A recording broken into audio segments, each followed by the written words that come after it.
یہ جو نظر آ رہا ہے یہ ہے آبنائے ہرمز، پانی کا ایک چھوٹا سا راستہ، لیکن یہ دنیا کی سب سے اہم اور سچ پوچھیں تو سب سے خطرناک جگہوں میں سے ایک ہے۔ اب سوال یہ ہے کہ آخر ایسا کیوں ہے؟ آئیے اس تجزیے میں اسی بات کو سمجھتے ہیں۔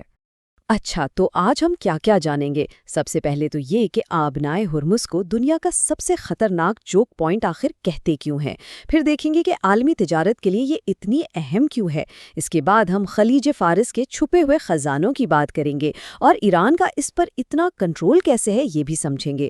پھر دیکھیں گے کہ دنیا کی بڑی معیشتیں کس طرح اس پر انحصار کرتی ہیں، اور آخر میں سب سے بڑا سوال کہ یہ تنگ سا راستہ ایک عالمی معاشی ٹائم بم کیسے بن گیا ہے۔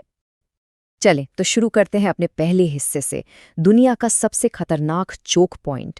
سوچنے کی بات ہے کہ صرف 30 میل کی ایک آبنا عالمی معیشت کی تقدیر کیسے اپنے ہاتھ میں رکھ سکتی ہے؟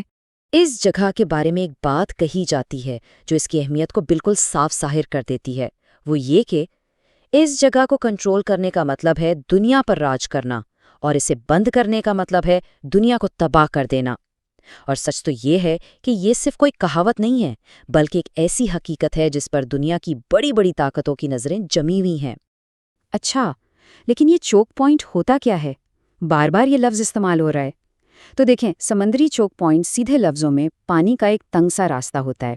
یہ دو بڑے سمندروں کو آپس میں جوڑتا ہے، اور اس کی خاص بات یہ ہے کہ دنیا بھر کی تجارت کا ایک بہت بڑا حصہ یہیں سے گزرتا ہے۔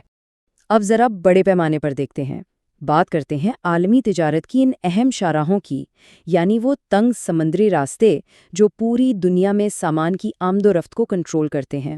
دیکھیں، دنیا میں صرف ہرمزی چوک پوائنٹ نہیں ہے، اور بھی بہت سے اہم راستے ہیں، جیسے کہ پناما کنال ہے، کیپ آف گڈ ہوپ، آبنائے جمل الطارق، ڈینش اور ترک آبنائے، اور آبنائے ملاقہ بھی۔ یہ سب اپنی اپنی جگہ بہت اہم ہیں، لیکن ان میں سے کوئی بھی آبنائے ہرمز جتنا اہم اور سچ کہیں تو اتنا خطرناک نہیں ہے۔ اچھا، یہ سمجھنے کے لیے کہ ان چوک پوائنٹس میں رکاوٹ کا مطلب کیا ہوتا ہے، ایک مثال دیکھتے ہیں۔ یاد ہوگا مارچ 2021 میں کیا ہوا تھا، جب ایک بہت بڑا بحری جہاز سوئس کینال میں پھنس گیا تھا، اور کتنے دن کے لیے؟ صرف 6 دن کے لیے۔ صرف 6 دن، اور ان 6 دنوں میں پوری دنیا کو کتنا نقصان ہوا؟ تقریباً $10 ارب کا۔ یہ ایک ناقابل یقین رقم ہے۔ اس ایک واقعے سے ہی اندازہ لگایا جا سکتا ہے کہ یہ تجارتی راستے کتنے نازک اور کتنے اہم ہیں۔ تو پھر سوال وہی ہے کہ آخر آبنائے ہرمز میں ایسی کیا خاص بات ہے کہ وہ ان سب سے زیادہ اہم ہے؟ اس کے جواب، یا یوں کہیں کہ اس کا راز خلیج فارس کے خزانے میں چھپا ہے، اور وہ خزانہ کیا ہے؟ وہ ہے توانائی، یعنی انرجی۔ ذرا ان اعداد و شمار کو دیکھیں۔ جب بات تیل کی ہوتی ہے تو یہ جان کر حیرانی ہوتی ہے کہ دنیا کے جتنے بھی تیل کے ذخائر ہیں نا، ان کا ٹھیک 50% یعنی آدھا حصہ صرف اور صرف خلیج فارس کے اس ایک خطے میں ہے۔ اور کہانی یہاں ختم نہیں ہوتی۔ تیل کے علاوہ اگر قدرتی گیس کی بات کریں تو دنیا کے کل ذخائر کا 40% بھی اسی خطے میں ہے۔ تو ان سب ذخائر کا مطلب کیا ہوا؟ اس کا مطلب یہ ہے کہ پوری دنیا کو جو توانائی ملتی ہے اس کا 15% حصہ صرف اور صرف خلیج فارس سے نکلتا ہے۔ اور سب سے بڑی، سب سے تشویشناک بات پتہ ہے کیا ہے؟ وہ یہ کہ فی الحال اس توانائی کو دنیا تک پہنچانے کا کوئی دوسرا راستہ ہے ہی نہیں۔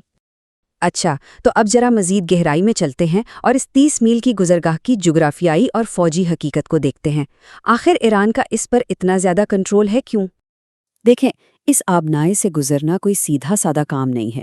یہاں 8 جزیرے ہیں جن سے جہازوں کو بچ کر نکلنا پڑتا ہے، اور دلچسپ بات یہ ہے کہ ان 8 میں سے 7 جزیرے ایران کے کنٹرول میں ہیں۔ اس کے علاوہ سمندر کے کچھ حصے اتنے گہرے نہیں ہیں کہ بڑے بڑے آئل ٹینکرز وہاں سے گزر سکے، تو اس وجہ سے جو اصل قابل استعمال راستہ ہے نا، وہ اور بھی تنگ ہو جاتا ہے۔ تو اب دیکھتے ہیں کہ دنیا کی کون کون سی بڑی معیشتیں ہیں جن کی سانسیں پانی کے اس چھوٹے سے راستے سے جڑی ہیں۔ مطلب اگر یہ آبنائے بند ہو جائے تو عالمی معیشت کا کیا بنے گا؟ یہ اعداد و شمار دیکھیے، یہ واقعی سوچنے پر مجبور کرتے ہیں۔ چین، جو دنیا کی دوسری بڑی معیشت ہے، اپنی 45% پیٹرولیم یہیں سے لیتا ہے۔ جاپان کا تو حال ہی کچھ اور ہے، اس کی 80% توانائی اسی ایک راستے پر منحصر ہے۔